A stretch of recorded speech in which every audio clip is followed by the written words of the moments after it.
I'm Mark, a 46-year-old average office worker.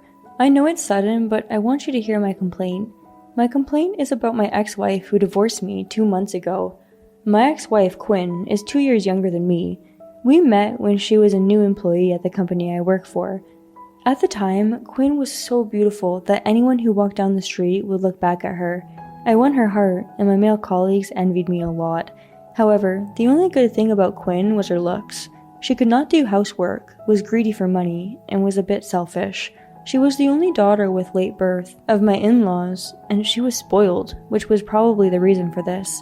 I guess my in-laws started to think it was too much. They started giving her piano and ballet lessons when she was in junior high school.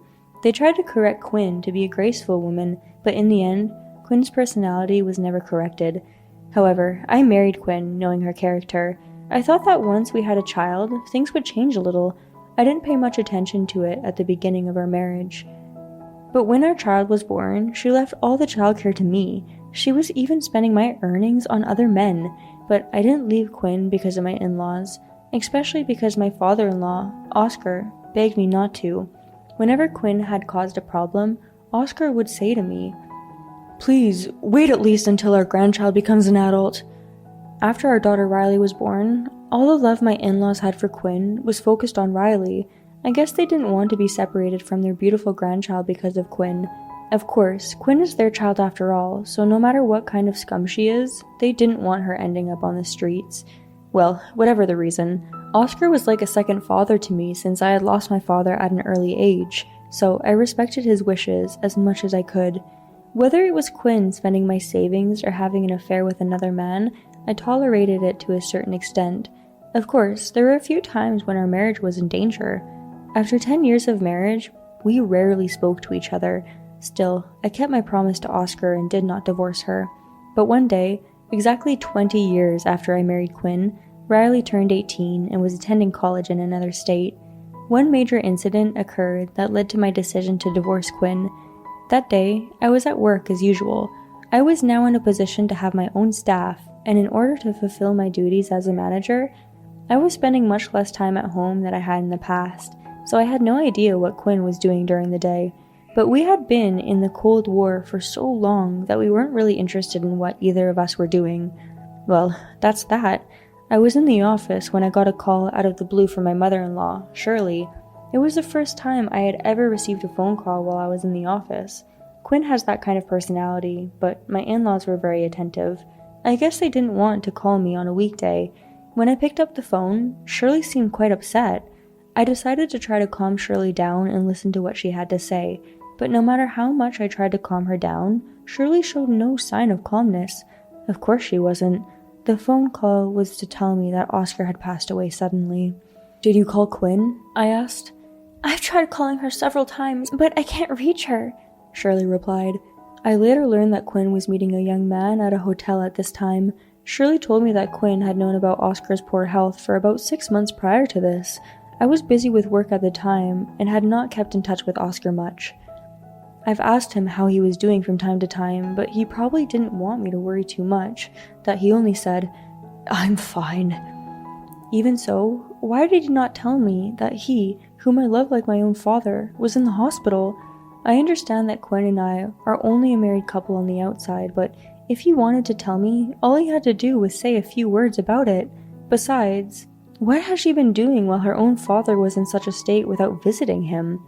Even though she's been somewhat patronized because of her own bad behavior, he has raised her with a lot of love and affection until she became independent, and she owes him a lot, doesn't she?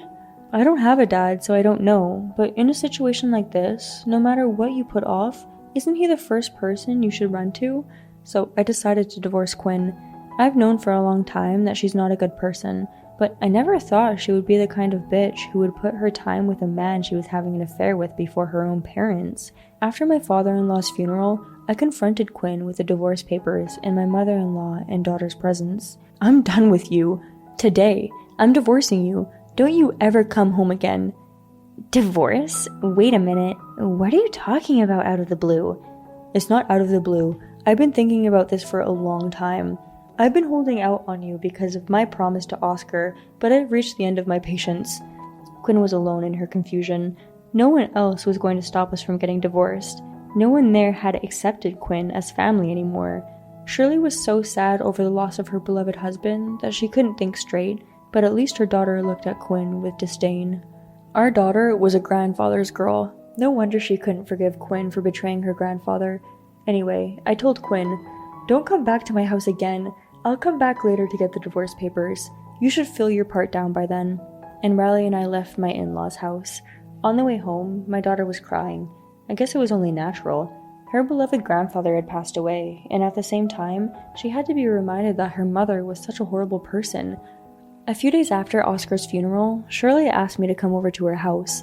At first, I thought it was going to be about the divorce papers. However, when I arrived at the house, for some reason, I saw an unknown man in a suit. The man greeted me and my daughter, and then offered me his business card. Apparently, this man was Shirley's lawyer. The name of the law firm was written on the business card. "We are gathered here today to discuss the distribution of your father's estate. We will now open the details of the estate for your review." The lawyer then took out 4 envelopes from the small safe that Shirley had offered. They were addressed to me, Shirley, Quinn, and my daughter. Oscar wasn't insanely rich, but he owned a large plot of land that had been passed down to him from his ancestors. I guess it says what he is going to do with the land.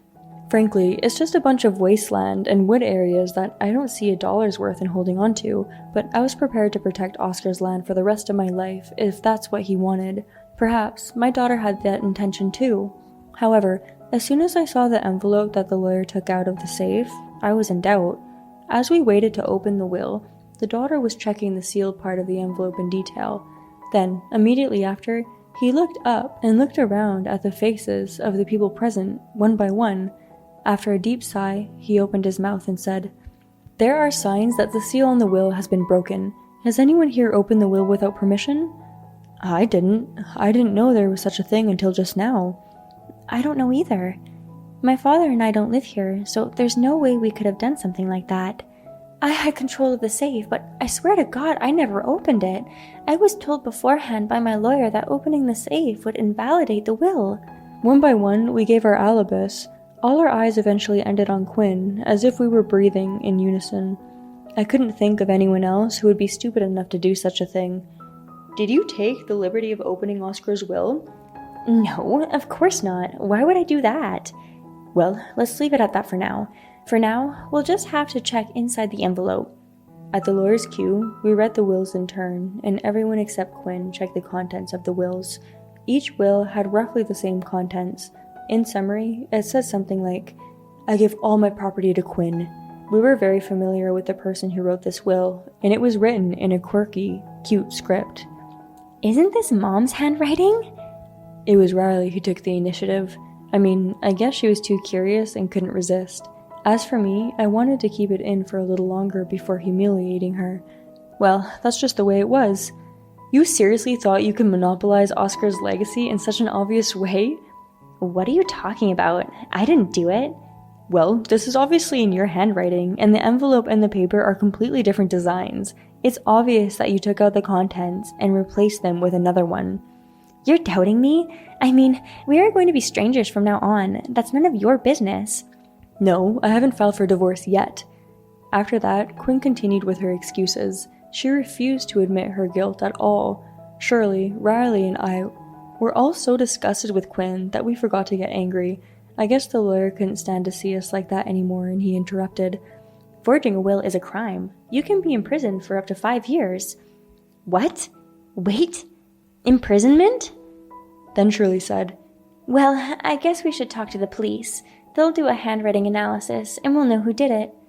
Wait, don't go to the police." Soon after that, Quinn confessed. She thought that if she sold the land, even if it was not worth much, she would have enough money to play with men for a while. What did we do after that, you ask?